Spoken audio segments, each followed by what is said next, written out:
O que aconteceu depois que virou prefeita? Sem saber e de nada, não foi nada proposital na minha vida. Eu virei a primeira mulher prefeita da minha cidade natal, Três Lagoas, que é divisa aqui com o estado de São Paulo. Fui reeleita prefeita com mais de 70% dos votos. Fui a primeira vice-governadora do meu estado.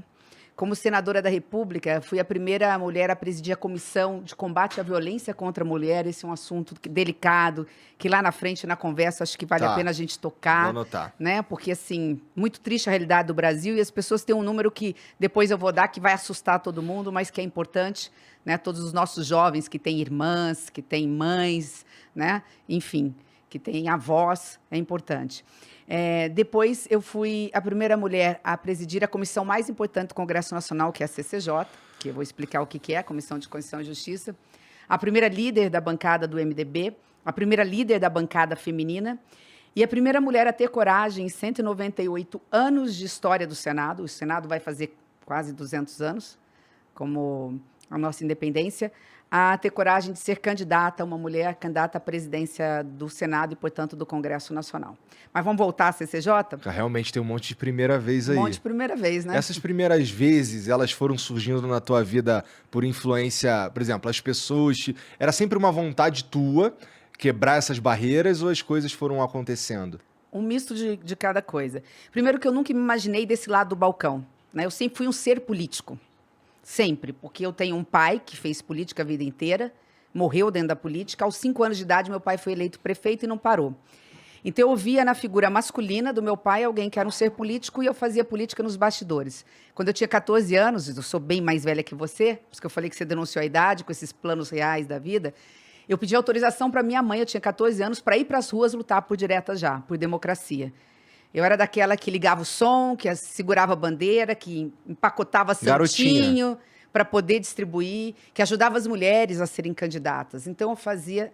Mas eu comecei a dar aula muito cedo. Você falou de números, comecei a dar aula praticamente em 1992.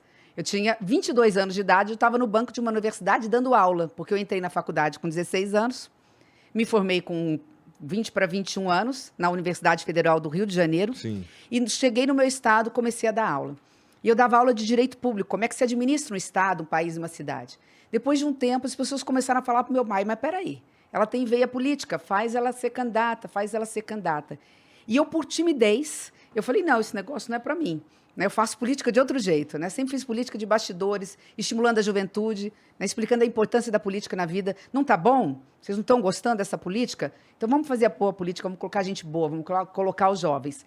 Bom, então, depois de mais ou menos uns 8 anos dando aula, as pessoas falaram assim, fala para sua filha ser candidata. E eu atrasei 4 anos a minha entrada na vida pública, que eu disse para meu pai, eu não sou candidata, eu não vou fazer política. Depois de 4 anos, Tu deu aula um tempão, não é? Dei aula 12 anos. Isso, 12 anos. Em todas as faculdades de direito do meu estado. Depois de 4 anos, como uma boa filha, acabei cedendo à vontade. Falei, tudo bem, vou ser candidata.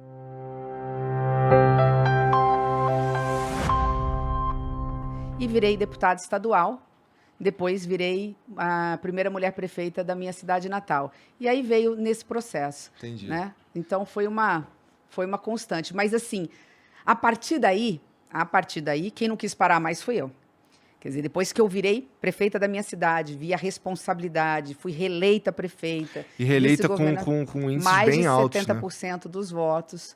Eu tive a oportunidade de ser talvez uma das únicas cidades do Brasil que colocou naquele momento uma mulher de vice. Então, eu fui candidata a prefeita na minha reeleição, nós estávamos tão fortes que eu coloquei uma mulher de vice naquela época e fomos eleitas. E o meu município, por conta disso, ficou praticamente 4 mandatos sendo governado por mulheres. Então, assim, fico muito feliz com isso.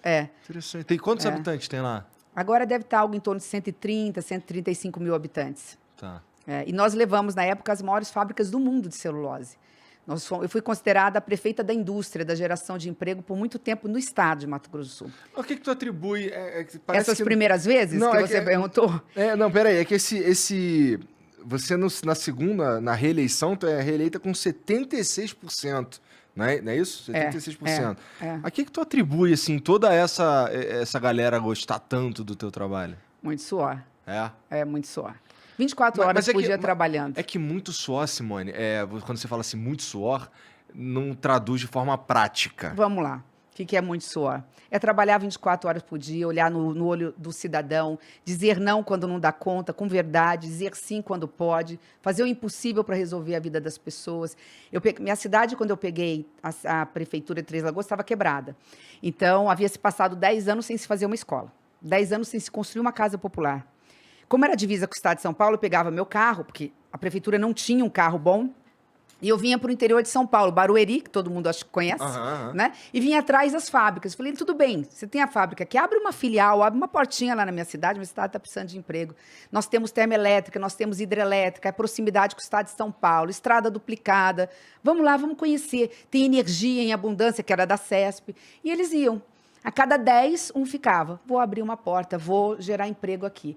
Então, quando a gente levou a indústria para a cidade, fez toda a diferença. Começou a entrar dinheiro em caixa, porque a indústria paga imposto, e a gente transformou esse dinheiro, esse imposto pago, né, fizemos a multiplicação do pão. A gente conseguiu realizar o sonho das pessoas. Eu fui a prefeita, quando eu terminei, até então, que mais tinha feito casas populares, que mais fez escolas, que mais fez creches, que mais fez clínicas públicas de saúde.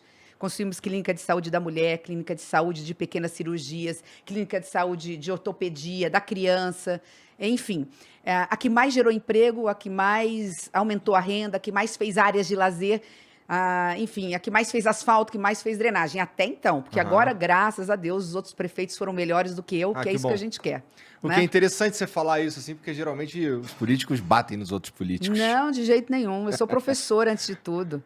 Eu falo assim, que tem 3 momentos que marcaram muito a minha vida. Muito. Que me transformaram no ser melhor do que eu sou. Todos nós nascemos como crianças egoístas, né, egocêntricos. Ainda mais numa casa que não falta pão. Na minha casa nunca faltou pão.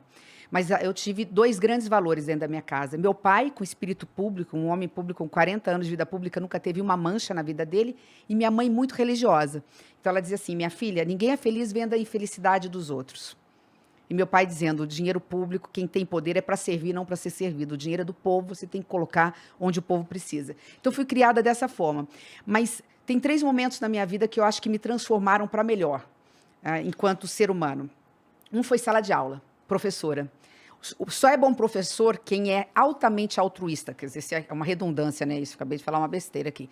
Quem é altruísta, você como professor de inglês sabe disso. Você tem que se doar, porque se você não se doa, se você não se entrega, você não é um bom professor. Então, isso mudou. Você não consegue criar uma conexão com teus alunos, né? E o segundo momento foi a maternidade. Ser mãe... isso muda todo mundo.